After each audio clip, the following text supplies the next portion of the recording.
더욱더 스스로를 그냥 가두는 것 같다는 게 이 사람들은 다 나를 끌어내리기 위해서 최선을 다하는 사람들밖에 없다라는 느낌이 드는 거예요. 일부러 다커트 시키고 사건 쪽에 관련된 모든 분들의 전화번호를 일부러 저장했어요. 거절하기 위해서, 차단하기 위해서. 행복해질 거라고 생각을 하고요. 제가 30살 초반에 인터넷 강의를 대비해서 벌써 한 10년 전, 그것도 한 번 사이트 옮기고 2번 재계약하고 진짜 정신없이 살았는데 벌써 이 나이가 됐어요. 그러니까 중간에 다 빈 느낌. 그러니까 매번 했었던 행동은 그렇게 큰 행복은 쫓지 않더라도 내게 주어진 작은 불행을 없애자. 불행만 피했던 삶인 것 같아요.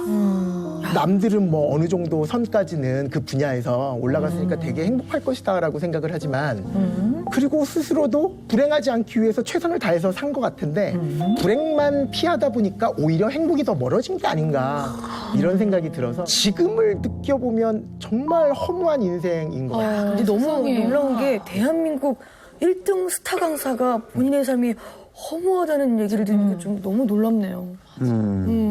사실 제가 알기로도 또 누적 수강생만 850만 명. 네. 어마어마해요. 그만큼 수학 제자분들이 많으신 거잖아요. 예. 그런데도 행복하지 않다라고 느끼고 있다. 그러니까 그런 걸 생각하면 너무 감사하고 너무 행복해야 할 일인데 네. 이게 뭐 갑자기 뭐 복권 담정된 것처럼 갑자기 뭐 스타 강사가 되고 이게 아니라 지금 15년 동안 꾸준히 나는 모르게 천천히 올라온 거라서 이런 생각도 많이 들어요. 하루 종일 수업 준비하고 수학 문제 풀다 보면 내가 왜 이러고 있지? 내가 목표가 뭘까라는 생각. 예전에는 진짜 우리나라 1타 강사라고 얘기하는 그 스타 강사가 되는 거. 1인자가 되겠다. 그게 목표였는데 지금은 그럼 과연 뭘까? 무조건 목표는 정말 행복한 삶을 살고 싶은데 그 행복할 방법이 없다. 그래서 정말 이런 생각도 해봤어요. 정신과 상담 한번 받아볼까? 그런데 그런 얘기도 있잖아요. 뭐 정신과 상담을 받으면 뭐 이렇게 뭐 리스트 막 빨간 줄 막 그리는 것처럼 그게 막 남는다 뭐 이런 얘기도 막 들려오고 막 그래서 진짜 수학 말고는 아무것도 모르겠어요. 정신과 상담이 무슨 전문가가 아니에요. 네. 아니, 그러니까 그런 얘기 좀 듣고 네, 그러니까 네. 그리고 또 제 상황이 상담을 받아야 말끔 심각한 거는 아닐 수도 있겠다. 그러니까 남들은 정말 보기에 겨운 고민이 아닐까 이런 생각도 좀 해봤고 그런데 저한테는 상당히 심각한 문제예요. 왜냐면 저는 진심으로 지금 공감하는 게 똑같은 고민으로 제가 상담을 했었거든요. 행복하지 않다. 행복함을 느끼지 못하고 있다. 저는 그게 결혼이 해답인 줄 알았는데 아니네요. 저는 그럼 궁금한 게 네. 평생 불행만 피하며 살자라고 하셨잖아요. 그러면은 예. 불행을 피하기 위해서 어떻게 사신 거예요? 이쪽 업계가 좀 이렇게 경쟁이 되게 심해요. 제가 한 10년 전 정도에 이제 소속사 바꾸듯이 이게 사이트를 맞아요. 바꿨는데 그때 뭐 소송도 들어오고 아무튼 되게 복잡한 일이 많이 들어오는데 거기에 이제 기자분들이 전하는 경우가 있었는데 지금 이제 녹음이 워낙 일반화돼 있지만 10년 전에는 그런 생각도 못 하고 막 얘기했었는데 막 그게 뉴스에 막 나올 수도 있고 하기 때문에 전화를 받지 않습니다 지금. 그러니까 어떻게 보면 이런 느낌인 것 같아요. 뭐 외상후 스트레스 장애 뭐 이런 거 있잖아요. PTSD. 예, 그런 것처럼 모르는 번호는 절대 받지 않는 게 지금까지도 그렇고요. 그러니까 어떤 버릇이 생겼냐면 내가 누구한테 전화를 해주기로 돼 있는데 무슨 거절을 해야 되는 전화다. 그러면 그것 때문에 너무 스트레스를 받는 거야. 아 맞다, 그 거절해야 하는 전화해야 되는데 몇 시에 하고 어떤 식으로 얘기를 해야지 이 사람도 상처를 덜 받고 막 이런 거 하나하나에도 엄청난 스트레스를 받고 맨 마지막 매일 제가 녹화를 하니까 녹화하는 것도 엄청난 긴장감이거든요. 그거 다 끝날 때 그때부터 식사를 시작합니다. 그러니까 몸은 뚱뚱한데요. 밥은 거의 긴장 때문에 먹지를 못해요. 선생님 말씀하신 거에 저도 공감이 되는 게요. 저도 일할 때 안 먹거든요. 그러니까. 네, 유명하거든요. 네. 아. 그래서 저도 이해를 합니다. 왜냐하면 아마 굉장히 어깨가 무거우실 거고 더군다나 학생을 가르치시니까 잘 가르쳐야 되고 정확하게 가르쳐야 되고 맞습니다. 잘 격려하면서 포기하지 않게 끌고 가셔야 되니까 맞아요. 이게 어깨가 얼마나 무거우시겠어요. 그러니까 전 그 마음을 이해해요. 그러니까 사실 이제 일할 수 있는 자리가 있고 또 선생님의 강의를 듣는 학생들이 있어서 너무 행복하지만 약간 허무하고 공허한 걸 좀 느끼시는 것 같아요. 수면 내시경 한 다음에 그 회복실에서 일어나는 느낌이에요. 그러니까 벌써 끝났어 이러잖아요. 네. 안 한 것 같은데 정말 저는 아까 잠깐 얘기했지만 30살에서 지금까지가 너무 진짜 다른 나라에 온 것 같아요. 기억이 안 날 정도로. 네, 네. 지금 생각해 보니까 저의 인생에 가장 열심히 일할 시기를 다 바친 거더라고요. 그러니까 다시 좀 어떻게 살아야 되는가를 행복해지려면 이걸 다시 한번 생각해봐야 되겠다라는 생각이 드는 것 같아요. 근데 사실 그 대한민국 일타 강사가 아무나 되는 게 아니잖아요. 정말 노력도 많이 했을 거고 뭔가 타고난 것도 있을 거고 남다른 게 있었을 것 같은데 그때 그렇게 노력했던 게 그때는 불행했었나요? 아니면 행복하셨나요? 너무 행복했죠. 그러니까 과외부터 네. 대학생 때는 시작을 하고 아, 대학생 때 또 과외하셨군요. 과외를 엄청 그러니까 항상 4개씩. 지금도 대학생 과외는 한 30만 원, 40만 원 정도 하는데 25년 전에도 그랬거든요. 그 정도 수입이면 괜찮잖아요. 그러니까 돈에 대한 개념 없이 20살 생일 때는 강남역에 어떤 클럽 하나 전체를 싹 빌려서 통대관이요? 제가 초등학교 졸업 앨범부터 시작해가지고 모든 저의 지인들한테 100몇 명씩 싹 다 보내고 식사부터 맨 마지막에 클럽까지 싹 내가 책임지는 날이다. 이야. 그렇게 막 되게 즐겁게 살았었어요. 근데 네. 제가 딱 들어보니까요. 네. 맞아요. 즐겁긴 하는데요. 네. 저는 어떤 느낌이 딱 드냐면 정말 마음을 먹고 이벤트를 하루 열어서 하루 즐거운 거지. 맞아요. 그렇게 대학생 때 과외를 4개씩 하시면 네. 친구들이랑 놀지 못하잖아요. 그 나이 때는 매일매일 놀아요. 친구랑 어디 커피숍도 가고 밥도 먹으러 가고 맥주도 마시고 소개팅도 노가리도 하고. 이렇게 까서 먹고 쥐포 맞아요. 튀긴 것도 먹고 맞아요. 그런 나이인데 그런 거를 경험을 많이 못 하셨겠어요. 그러니까 항상 누구랑 같이 어디를 가보거나 그러니까 커플로 어디를 참석해본 기억은 거의 없어요. 지금까지도 제가 여행 가고 싶으면 해외여행 같은 데 가고 싶으면 전 누구랑 가냐면 고등학교 동창인 친구 와이프, 딸, 나. 친구는 되게 좋아했겠는데 그 와이프는 되게 눈치 없게 봤겠다. 그럼 나는 되게 어색하지 않아요. 네. 지금까지 계속 그렇게 살아왔으니까. 네, 네. 근데 그런 얘기를 하면 너 뭐야 왜 인생을 그렇게 함부로 살아 뭐 거의 그런 식으로 왜 이렇게 낭비하며 사냐라는 식으로 아니요, 얘기하는 그렇게 보이진 않아요. 그 낭비는 아니고요. 제가 봤을 때 성인이 돼서 자기의 삶을 주체적으로 결정할 수 있게 된 그 나이부터 현재 이르기까지 굉장히 열심히 사셨어요. 굉장히 치열하게 열심히 1초의 낭비도 없이 그렇게 사셨거든요. 그래서 어느 지점까지는 열심히 달리고 목표를 성취하기 위해서 굉장히 열심히 사셨거든요. 네. 근데 어느 순간 딱 조금 허무하다, 공허하다라고 느끼신 것 같아요. 그게 언제세요? 언제부터 그게 좀 확 이렇게 느껴지셨어요? 노안 오고요. 아, 그러니까 40대 초반.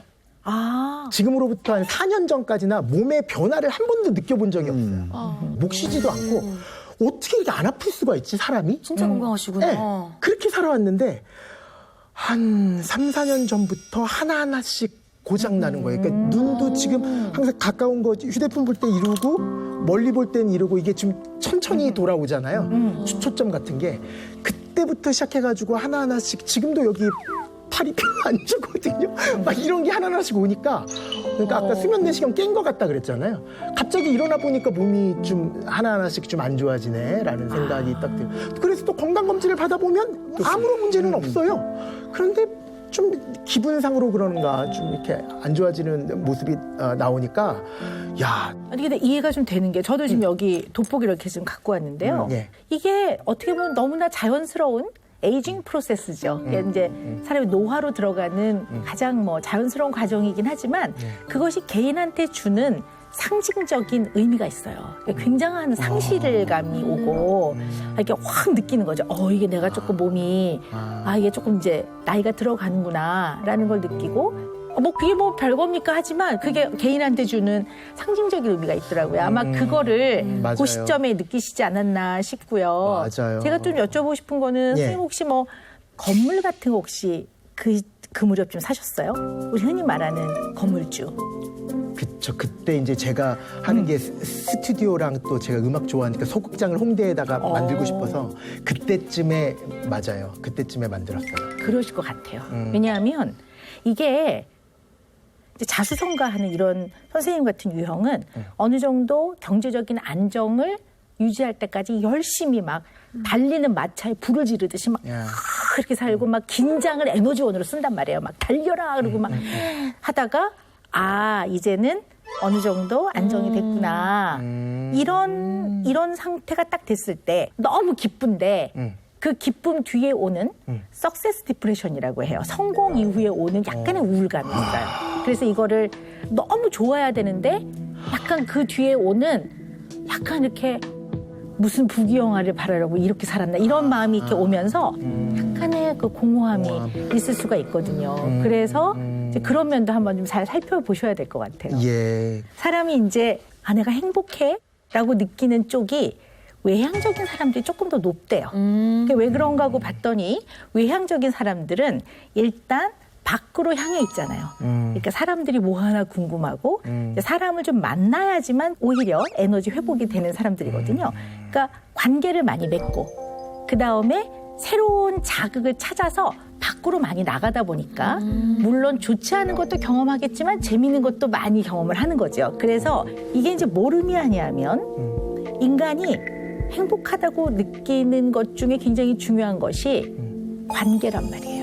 사회적 관계가 인간이 행복하다고 느끼는데 굉장히 중요한 역할을 하더라라는 거예요. 그러니까 그런 관계가 없죠, 저는. 그러니까 하루 종일 말을 안 하죠. 수업할 때 빼놓고는 말할 상대가 없잖아요. 직업적 특성상 예. 비대면으로 사회적 관계를 맺는 대상이 동등한 관계가 아니에요. 맞아요. 학생들이잖아요. 그러니까 이게 어떻게 보면 학생들한테 나 힘들어 위로 좀 해줘 이럴 수는 없었을 거라고. 나 인생 이런 고민인데 이렇게 하기 어려웠을 거고. 그렇죠. 네. 못하죠. 그러다 보니까 예. 우리 선생님 같은 경우에는 이런 사회적 관계가 굉장히 없으셨을 것 같아요. 그러면 맞아요. 무지하게 외로워요. 제가 조금 그래도 같은 직업을 가지고 있는 선생님들끼리도 이렇게 모여가지고 이렇게 인간관계를 형성하는 선생님들이 많은데 저는 10년 전부터 아예 일부러 다커트 시키고 학원 쪽에 관련된 모든 분들의 전화번호를 일부러 저장했어요. 거절하기 위해서, 차단하기 위해서. 그래서 정말 지금까지 10년 동안 한 명도 안 만났었던 것 같아요. 그러면 일부러 차단시키는 정도. 뭔가 굉장히 어려움을 겪으셨던 것 같아요. 그 업계에서 같이 종사하는 사람들 사이에 그 얘기를 좀 자세히 들어볼까요? 그냥 그걸 좀 파악을 해봐야 될 것 같습니다. 그러니까 그 뭐 댓글 그 커뮤니티 사이트 같은 데 있잖아요. 그러면 이거를 이 사람의 수업을 들으면 완전 망한다. 이 사람의 수업을 들으면 무조건 성공한다라는 거를 어떤 식으로까지 가냐면 완전 가상의 캐릭터를 만들어 놓고 믿을 수밖에 없을 만큼 얘가 나 원래 수학을 못했는데 점점 얘가 성장하는 모습을 막 보여주는 거예요. 가상이에요. 댓글 안에서. 뭐 그렇게 만들 수도 있고 그거는 그래도 좀 약간 포지티브하다고 볼 수 있지만 완전 비방성으로 막 이렇게 가는 그래서 그런 느낌 자체가 어차피 나는 이렇게 생각해요. 지금도 기업에서 또는 정치권에서도 뭐 그런 역사가 있잖아요, 우리나라에. 이게 안 없어질 것 같다라는 생각도 들긴 드는데 인터넷 실명제가 아닌 이상. 그러면 그게 네. 약간 댓글 알바 같은 그런 느낌의 그런 댓글도 받아보신 거죠? 엄청 많이 받아요. 그러니까 아예 완전 다 끊어버리고 싶은 거죠. 네. 그러니까 위너스 클럽이라 그래서 제가 고3 시작할 때는 점수가 하나도 안 나오다가 막 7등급 막 이러다가 진짜 1년 동안만 제대로 공부해도 성적이 올라간다는 거를 막 임상실험으로 보여주고 싶었던 거예요. 그래서 시작했던 게 지금 한 11년째 가고 있는데 그 위너스 클럽 친구들에게 10년 전부터 뭐를 약속했었냐면 언제든지 와서 나랑 인생 상담도 할 수 있고 할 수 있는 공간을 무조건 아지트를 만들겠다. 저는 커피나 음식에 대해서 지식은 전혀 없으니까 저희 책임자분을 따로 이렇게 만들어서 그분이 다 하고 저는 그냥 하루 종일 수학만 하는데 그거를 딱 오픈하자마자 이제 커뮤니티 사이트에 정승재가 이제 그 커피집이랑 백반집에 신경 쓰느라고 수업 준비를 못 하고 있다. 또 시작을 해가지고 막 이런 이야기도 그러니까 나는 이 업계가 저의 모든 공간이긴 하지만 한편으로는 너무 싫은 거예요. 네. 그래서 누군가가 너 왜 EBS에서 수업을 해? 너 공교육 강사 아니잖아. 너 사교육 강사잖아. EBS라는 그 일산에 거기 들어가면 온몸이 샤워하는데 그러니까 깨끗해지는 지저분한 곳에서 깨끗한 곳으로 이렇게 몸을 씻는 느낌이 들 만큼 그래도 나는 사회적으로 좀 이렇게 별로 그렇게 달갑지 않는 시선 속에 둘러싸여 있는 이런 사교육 그것도 스타 강사 그런 업계에서 있지만 그래도 나는 가르치는 게 좋고 그런 느낌도 있는 것 같아요. 그러니까 좀 마음의 상처를 많이 받으셨군요. 네. 그런 일을 겪고 나서 네. 인간 정승재한테는 어떤 변화가 일어났습니까? 그 일을 겪고 나서. 더욱더 스스로를 그냥 가두는 것 같다는 게 이 사람들은 다 나를 끌어내리기 위해서 최선을 다하는 사람들밖에 없다라는 느낌이 드는 거예요. 그러니까 좀 방어적으로 가는 것 같아요. 난 막 그게 와, 난 정말 이거 어떻게 살아? 차라리 차단하는 게 낫지. 저도 저는 휴대전화 벨 소리를 못 해놔요. 왜요? 전화 벨 소리가 울리면 불안하죠. 덜컥 내려앉으세요? 예. 그래서 아예 저는 무음으로 해놓거든요. 자, 그래요?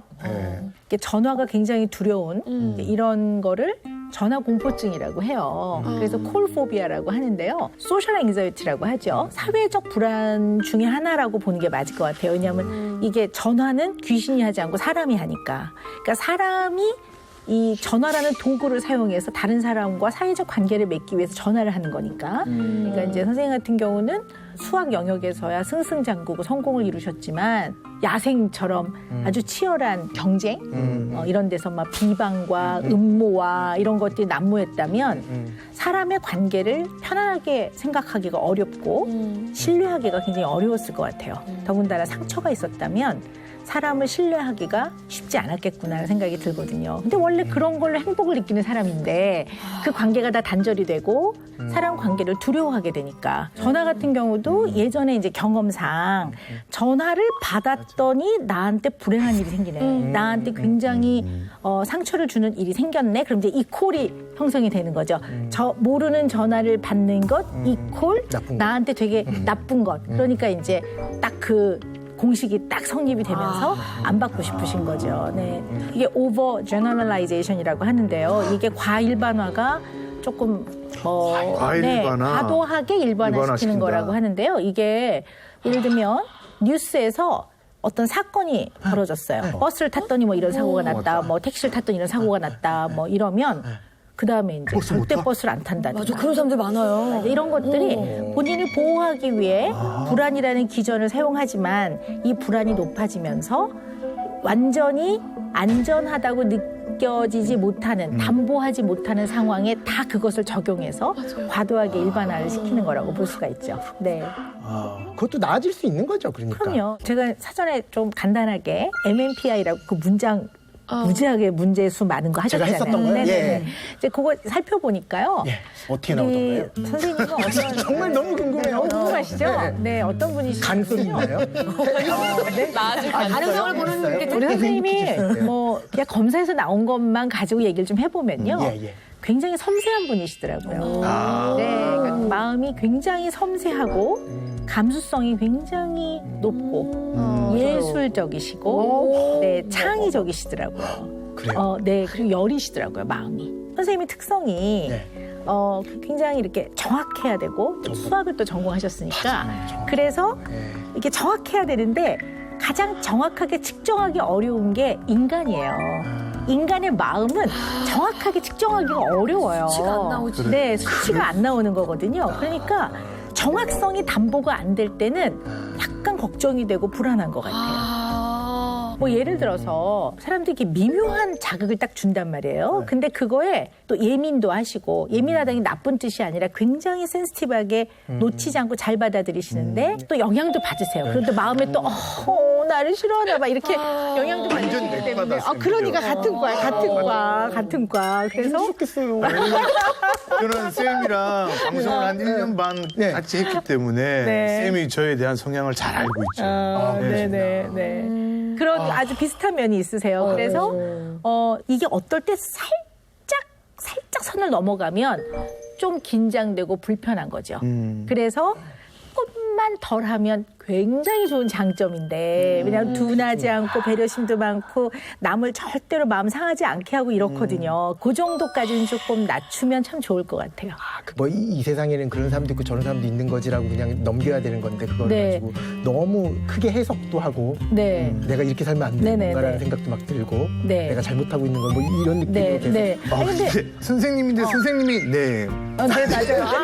아니, 맞아요. 아니 저의 얘기를 하는 건데 약간 오늘 느낌이 용하고 호랑이 싸움 같은 느낌처럼 굉장히 습득력이 빠르세요. 인지적 습득력이 굉장히 빠르신데요. 그래서 머리로는 막 알아들으셨는데 내 사람이 마음으로 생각과 마음이 좀 다른 영역이라. 그게 너무 어려워요. 네, 맞아요. 네. 맞아요. 그래서 이제 그런 걸 조금 머리로만이 아니라 마음 깊이 그렇지. 이렇게 되면 좀 한결 좀 도움이 될 것 같은데요. 네. 초반부터 무슨 말씀을 진짜 여러 차례 수차례 하셨냐면 그래서 저 되는 건가요? 가능성이 있나요? 극복할 수 있는 방법은 그것도 나아질 수 있는 거죠, 그러니까. 그럼요. 일찍으로 계속 생각하시나 봐요. 그러니까 되는 거예요? 어떻게 제가 되는 생각하기에는 이제 온영 쌤한테 답을.